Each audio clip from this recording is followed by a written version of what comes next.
Should we be going to war over these man-made islands? Nip it in the bud now? Or do we let it slide? Because we do the same thing. We follow international law when it's in our best interest to do so. I'm Raymond Cowell. Hey, I'm Steve Roll. I was in the Navy for 10 years as a fire controlman on board 2 destroyers. I was in the Army for 5 years as a combat engineer officer. You know what salami slicing is? Dude, I love this. This is great. All the strong do what they can, and the weak suffer what they must.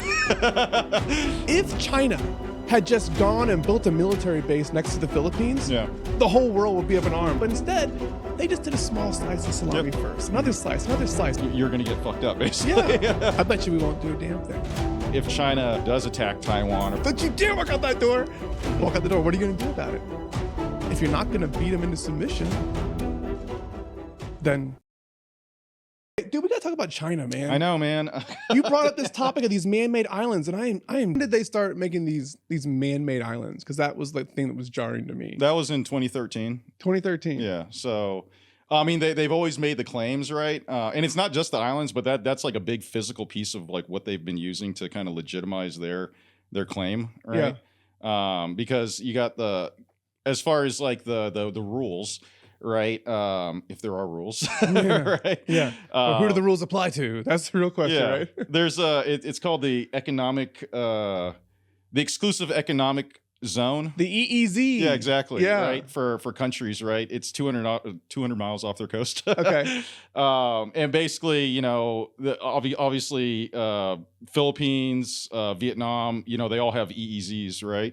But China's just basically saying, no, we own all this. So what does that mean? If I'm America, I live in Florida, I own 200 miles off the beach, and that's where it's like I own all the fish, I own oil, all of that. No one else has claim to it, and that's like international law. Yeah, because it's crazy. Like this isn't like flaring up yet, but like Guyana, right? Basically a country that produces nothing, right? They recently found one of the largest oil reserves off their coast, but now all of a sudden all these countries are is it more than 200 miles off the coast? Yeah, no, it's within their EEZ. So all of a sudden Guyana it might be like a hot spot in the world or whatever. You know, it's the new Venezuela. Yeah, exactly. So obviously the US is gonna get involved. But it's according to international law, which I think was established by the United Nations. Yeah. That you own 200 miles out. Yep. All the economics that are associated with that. Okay. Exactly. And then also like, you know, we can get into that, whatever, but like in 2013, like an international tribunal kind of ruled that China's claim was not, you know, not legit. Yeah. Right. Because it was the Philippines basically just like sued them. Right. In international law. Yeah. So they did a tribunal for that. Exactly. We will dig into that a little bit because I want to understand that piece. But to be clear, these man-made islands are outside of China's EEZ. Yeah, like some of them, like and they're in somebody else's EEZ. Yeah, one of the biggest ones that you hear about is the Spratly Islands or whatever. But that's right off. That's in the Philippines kind of islands. But basically, the Philippines are EEZ, and that's where a lot of their man-made islands they propped them up or whatever. Yeah. But basically, it's just to like sort of legitimize their claim. Okay. Because it's like now we have, some property there. So interesting. It's ours. Okay. Let's watch a video. Okay. So we can wrap our heads around it. We'll stitch this in for everyone. And let's spend a few minutes watching this, understand where these came from, what they're about, and then we'll dig into it. China has taken a bold step to protect its interests and gain more influence. It has built massive artificial islands equipped with military installations and defense capabilities. But as the world looked on, China didn't see the big problem coming that would mess up its plan for more power. Here's what happened. China aims to be the world's leading superpower by the year 2049, the centennial of the Chinese Communist Party's victory over the nationalists in the Civil War and rise to power on the mainland. Unfortunately for Beijing, China's own geography works against it in achieving this goal. China is surrounded by hostile islands that prevent it from projecting power into the world's oceans and threaten to cut off the shipping its economy relies on. To help mitigate this geographical disadvantage, China has attempted to increase its power in the strategically vital South China Sea, seizing control of disputed islands, rocks, and reefs. China has since fortified these areas by creating artificial islands and militarizing them with airfields and hangars, radar stations, anti-aircraft weapons, and ship-killing hardware. The United States and China's neighbors in the region watched this island-building campaign with great alarm, marveling at how quickly China built. So now people understand what these islands are. And again, I never heard of these. I guess I was asleep at the wheel during the Obama years when this was all the rage and was going on. But how do you feel about these islands? You think China's in the right to take, and it's not just they taking over islands that are existing, but taking these reefs and these shallow areas and then they're dredging them and actually creating an island. But by international law, it's not really an island, right?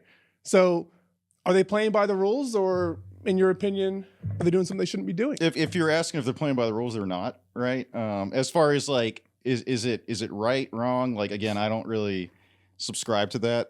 What they're doing is they're pursuing their interests, right? Because if it was America, right, we'd be doing the same thing. But yeah, again, as I was like, every country does that, right? Yeah. You know? But since I live here, they're hella wrong, right?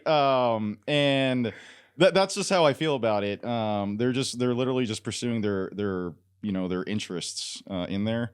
But yeah, I don't think it's right, because if you're looking at it in terms of the international law and everything, again in 2016, the International Tribunal and all that, they did rule against them.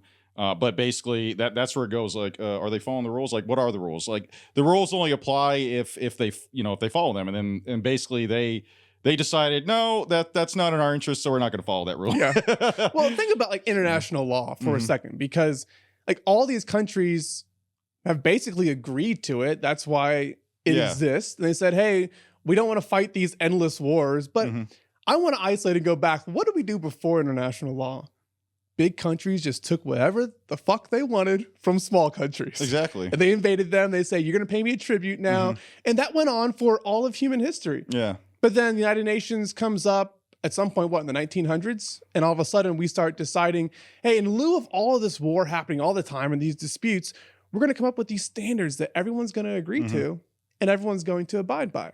That was the world order that was established after World War II. And basically that was the period we were living in, was the period after World War II. Obviously there's the Cold War and everything, but that's what we kind of established. You know what I mean? But the problem with that, I think for a lot of people, at least for me, is, okay, so up until World War II, it was okay to take whatever you wanted by force.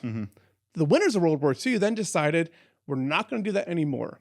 We're not giving the land back that we took, but these are the countries that exist now and who gets to own everything. Yeah. And that's it. So from this point forward, now there's laws that everyone has to abide by. Who were the three major powers at that time? It would be us, the UK, and it'd be the USSR. Yeah. Where was China in that? And do they feel like, well, the whole war got distributed, the world got distributed without us having a seat at the table? Is there a piece of that for you where it's kind of like, hey, it was all cool to freeze it after the violence was done and now tell everyone else, you got to play by the rules, you know? Yeah. Because China's now sitting there and being like, okay, the international law tribunal ruled against me. Big whoop. What are you going to do about it? I'm not going to listen. Sorry, Philippines, you're going to bring your Filipino army over here and come take on China? Like, we're not going to do it. Yeah. Is the U.S. going to go to war over China taking something from the Philippines and not abiding by this international law? Yeah.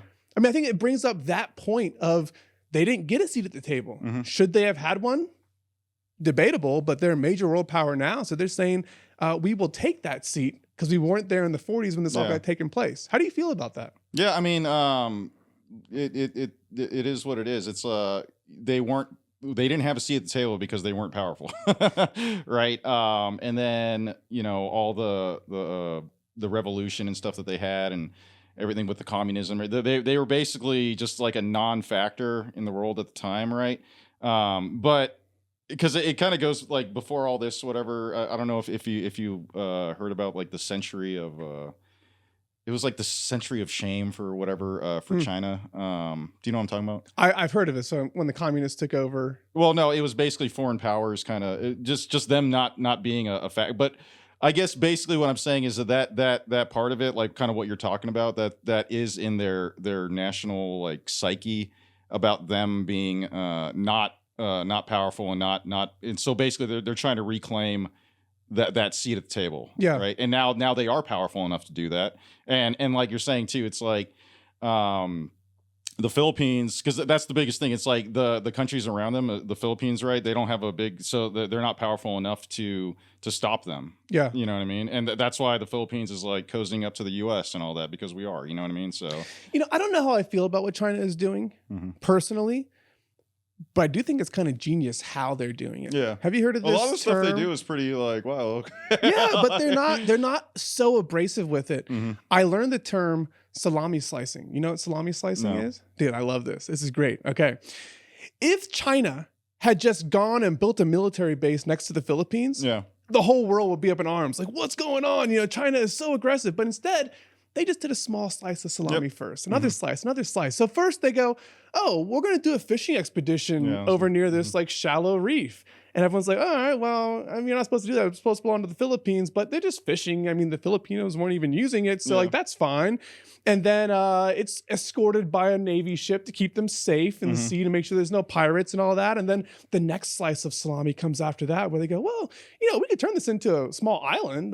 That way the fishing boats have a place to dock and we can send them there longer and get more fish. And it's good for our economy. And no one says anything about that either. So then the next slice of salami is like, well, we could build an airstrip. That way we can get there from China faster with some of our ships. And then before you know it, there's a full-blown military base right next to the Philippines. They slice the salami, and it's such a thin slice every single time that nobody felt it coming. And although everything that they were doing was against international law, it was just like, well, it's a 25-mile-an-hour zone, and I went 27, and then I went 29, and then I went 30. The cops even going to pull me over and give me a ticket for that. Exactly, They sliced that salami so thin, and now you wake up, and it's all of a sudden a problem during the Obama years of like, oh my God, they've made these islands, and now they're military bases, and this is a big deal. But I love how they went about it. Even though I don't know how I feel about what they're doing in that region, it's just very interesting to me that they're kind of smart and kind of genius to not just full blown go and do it. That's what they say too. China, they know how to play the long game. So they have the patience to kind of do that. You know what I mean? But yeah, and literally it is that like they just slowly normalize that they own it or whatever, and they have the ships and everything that the Philippines and Vietnam don't have, right? So they can just slowly just do that. I don't know. Just recently, even like I was just reading how there's like 1,000 ship fishing fleet, and they use these fishing fleets too. That's another thing. They use them as like a paramilitary force, right? But yeah, basically, just recently, like they had them out there. They're doing formations and stuff, like geometric. These are fishing vessels. You know what I mean? But they're ramping that up like over 1,000 of them, and again, like if I'm out to sea, like 1,000, that's a lot of fucking ships out there. You know what I mean? So is it one of those things where like the U.S. government is kind of like, China's Navy sucks, but their fishing fleet, well, their Navy humongous, huge, and we're not counting the fishing boats, so we count it to see if our Navy stacks up against theirs. Yeah, it's one of those things too. It's like they do things that are just before like escalating into actual warfare. You know what I mean? So do you think that China should have abided by international law when the Philippines sued them in the tribunal and the Philippines won? If I'm still sticking to my stance of they can do whatever they want, but I wish they would have. You know what I mean? Because again, like I was a fan of how the world order was. You know what I mean? But I can see why they didn't. You know what I mean? Because we do the same thing. We do. So we follow international law when it's in our best interest to do so. But when it's not, we just bomb the shit out of Iran. Because we can. And who's going to say we can't do it? We're big and we're powerful. These other countries are so big and powerful. So international law only applies to a country that can be subdued by other countries if they don't abide by it. So if the Philippines had tried that, I bet you it wouldn't have worked. Yeah, and I was telling you earlier about this quote that I wanted to show you, because like this has just been throughout history forever, right? And have you ever heard of the Peloponnesian Wars? No. That was Greece, right? Ancient Greece. It was Sparta and Athens, right? Whenever they weren't united to like fight the Persians, basically the Greek city-states were always just like killing each other, right? But basically you had two, it's sort of like what's going on right now. You had Sparta, they had their coalition of city-states and all that. And then you had Athens, Eventually they fought to like sort of a pause, right? So what Athens wanted to do was like punish the some of the city states and stuff that didn't support them or stayed neutral, and one of them was this island, the Melian, Melian. It was an island that they were aligned to Sparta because they were the same kind of people as Sparta, but they stayed neutral, right? So then Athens went over there with a big fleet, and basically, if you read it's called the Melian Dialogues. It's a back and forth about what we're talking about because their whole thing was they were like, when I say the emotional side, they were kind of just their whole defense was like, why are you doing this? Like, you can't do this. This is illegal. You know what I mean? And basically, like the quote here was, where is it? It was, right as the world goes is only in question between equals in power, while the strong do what they can and the weak suffer what they must. So it's like, what's right is just whatever the strong say is right. And right now we're saying we're taking you over because that was the options they gave them was either kind of capitulate and go on our side or whatever, give us a tribute, right? Like you were saying, or which they ended up doing was, we're basically going to slaughter you guys. Yeah, but I get to decide what's right because I'm the most powerful one. Yeah, exactly. That's how these countries act. And it looks like that's been going on for thousands of years. Yeah. And that's just the way that the world works. And so it sucks like when you actually realize that, because like you could live in this like fantasy world of like laws and stuff, and that only works if there's like a hegemony, like an unquestioned, like the U.S. was. Man, who made the laws and why did they make the laws? Yeah. It makes you feel so good about yourself. Oh, I abide by international law. You know, I follow the law. Yeah. It's like, well, you know, that's because all the laws that are socially acceptable to you are ones that you already agree with, you know? So if the socially accepted laws are a different paradigm than what you believe in, all of a sudden, whether or not it's a good law or a bad law starts to matter. And you go, oh, well, that's not a good law. That's why I'm not abiding by it. Well, if you're powerful enough to enforce the fact that they can't stop you from doing and breaking that law, the law can change. Exactly. But people will say these things like, oh, well, if you don't like it, then change the law. You know, don't complain about it. How does one go about changing international law? I might be dumb. I don't know. Like, how do you, because every country basically has to sign a treaty to go along with that. And so if you go and change the law now and tell China, hey, you can't make man-made islands. Well, technically they have to agree to it.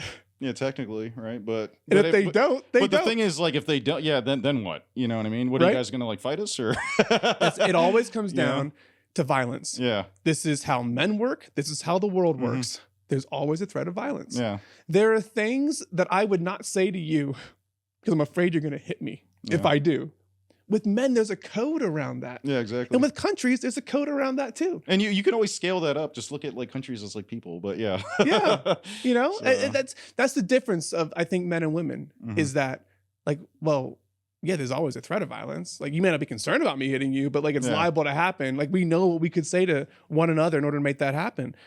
So with these countries, someone's going to say, "Make me," and we have to decide like, are we going to make them do it? What's in China's best interest at this point? If we decide to change international law, like why would they sign it? Yeah. They're already a superpower now. They're the one that's coming up. You say you're either pro-America or you're pro-China. Should we be going to war over these man-made islands?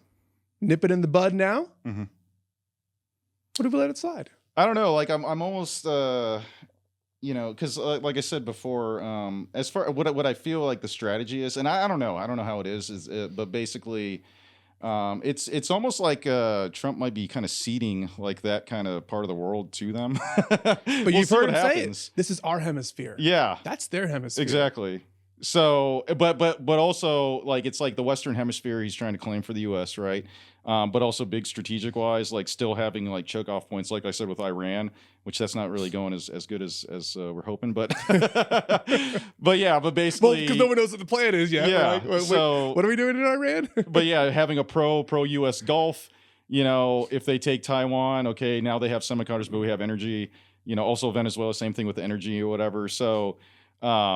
You know, again, he says crazy shit like Trump, whatever. But if you kind of just look at the strategic kind of what's happening or whatever, I feel like that's what's going on. You know, the world is sort of just getting split. Yeah, and we'll definitely see once if China does attack Taiwan or whatever, how the world responds. I bet you we won't do a damn thing. I don't know, man. I mean, what we do about if you invade Ukraine, Russia, don't do it. Yeah. Don't test me on this. Like I'm talking to my kid. Don't you dare walk out that door. Walk out the door. What are you going to do about it? If you're not going to beat them into submission, then I guess you're condoning it. Yeah. I mean, we're giving Ukraine weapons, but we're not going in there to try to stop it from happening. What are we going to do with Taiwan? Give them weapons? They're not big enough, even with our weapons, to resist. Yeah, and was that a one-day war? That was a part of like the whole when I was talking about last time about the denial, right? That's what I'm saying, because there's something called the first island chain, right? Which is the Philippines, Japan. So there's a lot of pro-U.S. areas there, even Taiwan, right? But when I was talking about like Marcos coming back into power, which was, if you're looking at the motions, right? Oh, that's not a good thing, right? But strategically, it was good for the U.S. because he's pro-U.S. Now we have a bunch of bases there. So our carriers can't go there, but we have Japan and the Philippines, which are just the giant, they can't move those carriers. Yeah. They're right off the coast of China, right? To contain them. And if you look at it from like the why China's mad kind of side, right? If you look at it, right, we are literally just boxing them in with these islands, right? Yeah, Japan and the Philippines. So we have bases, air bases, and stuff in the Philippines and Japan. Also, recently, we're installing basically Tomahawk missile launchers or whatever on Japan's islands. So we have all these like checks. Like if you do something, you're gonna get fucked up, basically. Yeah. Okay, why is that okay? I mean, you've been to the South China Sea. Yeah. Like you've deployed, you've been there. You know exactly what we're talking about. Why is it okay for America to have a military base in Japan, an air force in the Philippines, Tomahawk missiles basically pointing at China? Yeah. And like they don't have any bases near us. Like, wouldn't it be a big deal if China put a military base on Cuba? That'd be a problem for us, right? Yeah. But I mean, they were meddling though, us? like the Panama Canal and stuff. They were basically trying to take that over, like, and like you're saying, salami slicing. Right? Yeah. You know what I mean? And they do things like that. So they are like you've heard of the belts and roads and all that. No, you haven't heard of that. No. Well, so basically that's because that's what China's trying to do, is trying to become global, right? So. If you really, I would say look that up or whatever, but you can see like how much money they're pouring into investments in infrastructure and stuff like for other countries. I know they're doing in Africa. Africa, ports right? and all that too. So Belts and Roads is basically their infrastructure plan globally. Yeah.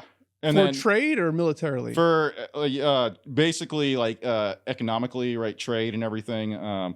But what that's doing is making them more of a big, like a huge player in the world. Yeah. And then they're going to have all this influence with all these different countries and things like that. So they don't necessarily have military bases, here or there or whatever. But like we do, right?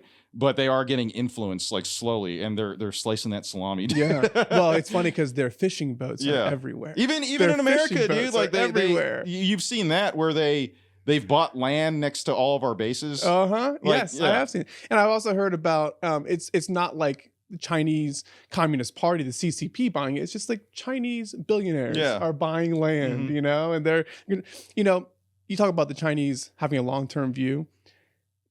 There's a saying in China that if you have a 1-year view, you plant rice. But if you have a 30-year view, you plant trees.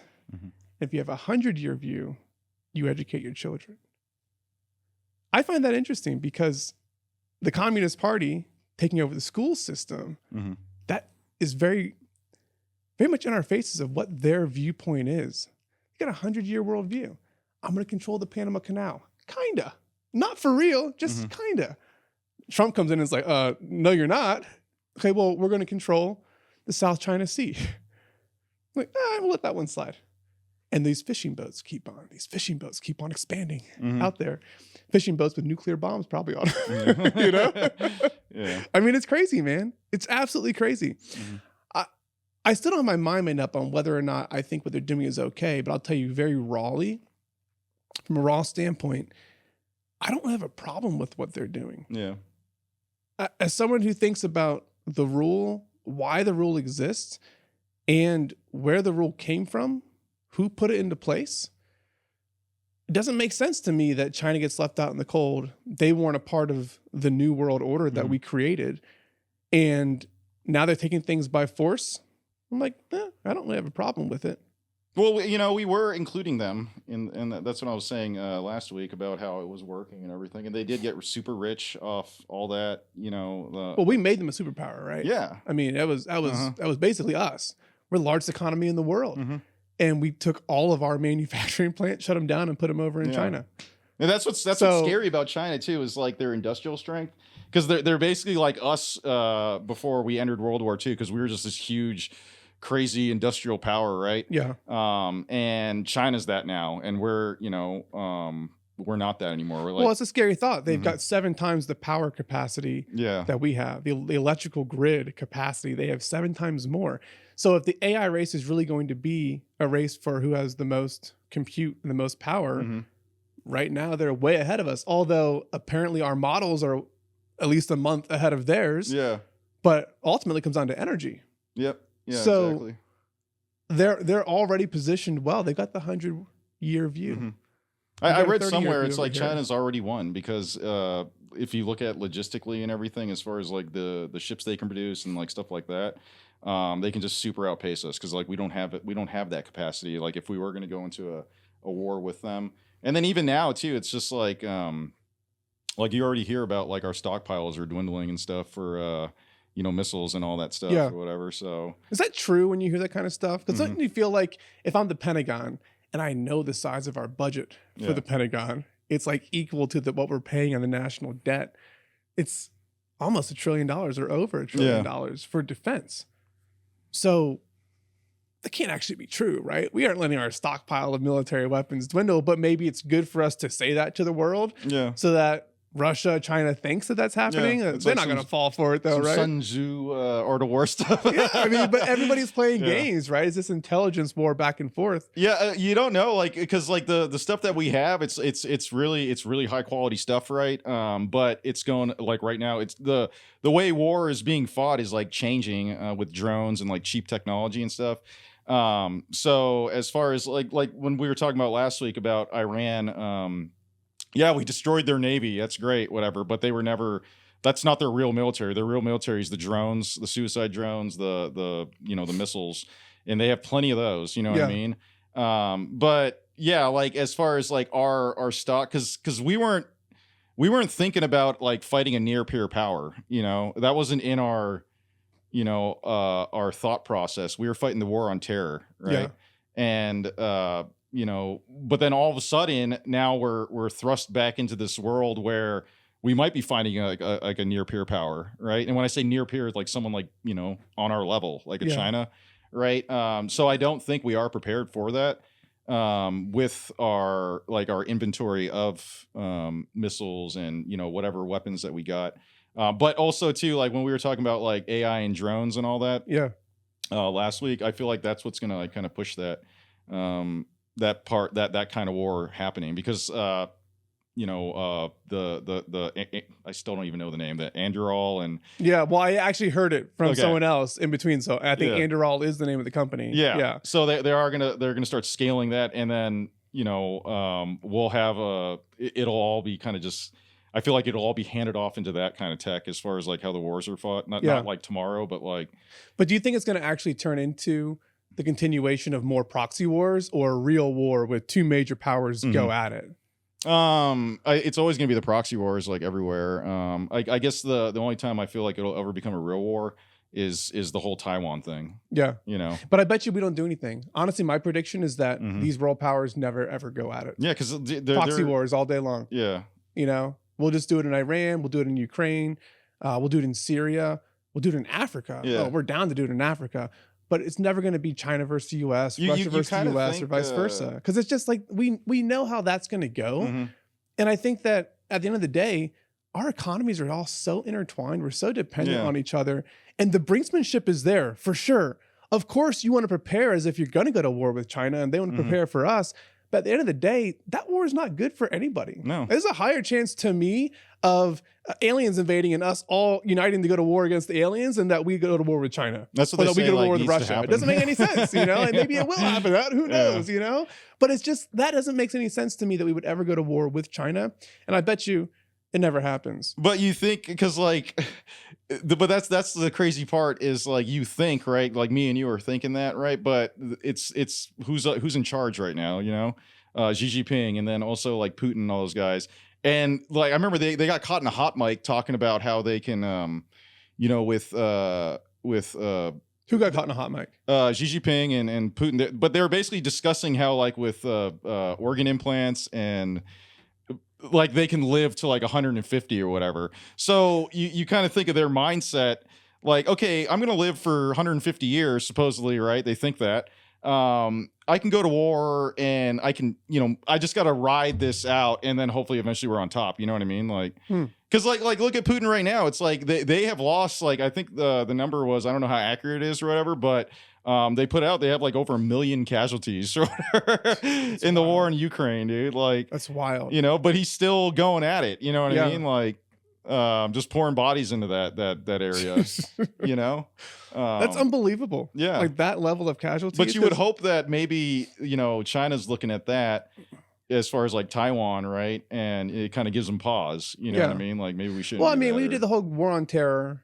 How many people died in that? It was in the tens of thousands, right? But it wasn't over 100,000. I don't, okay, but a lot of people though. You hear about 1 million people dying in Russia. If it's true, that's a lot of people. You can't have massive popular support for a war when like mothers are losing children every single day. It kind of blows my mind, right? That, like that they are because the Russians they're you know I'm like, how are they still supporting this? Yeah, I mean, how many like Ukrainians have you know? died? I don't like. I mean, here's my understanding of Ukraine, and I have no idea. My understanding of Ukraine is that there's still people going to school, going to nightclubs, like hanging out, living their lives, and then there's this war going on in the other part. It's of the hard country, to imagine you that, know? man. Like, you know, but they are, you know, like. I mean, I guess it makes sense. Like when the Civil War was fought, it was the same thing here. They were just, the battle was happening over here, but like we're still going to church because it's Sunday, you know? And on Monday you're going to school. I guess I get it, but you just have this conception in your mind that when a war is happening, the whole country's at war. Like all the men have risen up and gone in. It's like, no, like they're drafting people in Ukraine and send them out to the war. And people, I guess, are resisting that too and trying to flee. But for the most part, it's not like a war in the sense that like the whole country is united trying to go against it. And I don't think that people really understand what war looks like in this day and age without a massive invasion going on like we did in Iraq. But I mean, I never went to Iraq either. I don't have a great worldview on that. To know like what that really looked like. So it's basically just trench warfare now over in Ukraine, like the front lines. It's just not moving. I mean, it's moving a little bit here and there or whatever, but it's just, you know, it's like a stalemate sort of. Like you said, it's a weapons testing ground. You know, I like that. And I actually, I talked to a few people about that, of this idea of we're testing our technology. Russia's testing their technology. They know we're giving Ukraine these weapons and we're just seeing, hey, if we did go to war, how do we stack up against each other? You know? We're testing all that out. And it's the That's same why thing I think these proxy wars will always be the thing. It's just never going to be the full-on conflict. And if it is a full-on conflict, I still like my bet, because if we go to war with Russia or China, and I've made bets in my business or the stock market that what's never going to happen, so I'm going to go and be fully invested, guess what? We all have bigger problems than losing money at that point. So I'm looking around like, are my kids safe? Is my wife safe? People I care about, are those people safe? That's what I'm going to care about. So it's like, go all in on the positive. I don't understand people that make decisions based off of the negative of, oh, we're going to go to war. You know, I'm going to go buy gold, or I'm going to buy silver instead. Like, no, you might as well just be fully invested. Warren Buffett said this. You know, the value of your cash goes down in a war. Like in World War II, stocks went up, cash goes down. So whether or not there's going to be a war, you should still be invested in real estate and equities. And and if the dollar goes to zero, you have bigger problems. That means like there's people in this country, like they invaded us from Canada and Mexico together, the major world powers. And like life as you know is over anyway. Your dollar doesn't mean anything at that point. So maybe you should hedge by having some yuan. And what's the currency in Russia? The rubles. Yeah.